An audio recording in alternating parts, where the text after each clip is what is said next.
It's Friday, November 30th, 2007. I'm James Kotecki, and this is Playbook TV. Rudy Giuliani is defending himself after Ben Smith's earth-shattering story in Politico that he builds travel expenses for his personal security detail through obscure city agencies. The bills included 11 trips to Southampton, where his mistress, Judith Nathan, now his third wife, had an apartment. Giuliani has called the billing a perfectly appropriate way of working around bureaucratic inefficiency. However, as the New York Daily News reports, the campaign's initial defense that former mayors had also allocated security expenses to small city agencies was flatly denied by budget officials of former mayors Ed Koch and David Dinkins. To make matters worse for Giuliani, ABC News reports that long before his relationship with Judith Nathan was public, he provided her with a police driver and a city car. None of this will look good to the conservative voting base, but if Pat Robertson was able to get over Giuliani's views on abortion and gay rights, truly, anything is possible.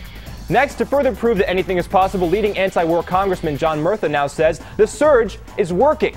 Politico reporter and loyal fan of Playbook TV John Bresnahan has the story. The comment is bad news for congressional Democrats who are blocking approval of $200 billion for the war in Iraq. At the same time, this is great news for Senator John McCain, who has been recently touting the progress of the surge as a vindication of his foreign policy judgment. Given all this news, you may think that the political world is being turned upside down, but in such a crazy world, it's good to know that some things still make sense, like Barbara Streisand's recent endorsement of Hillary Clinton.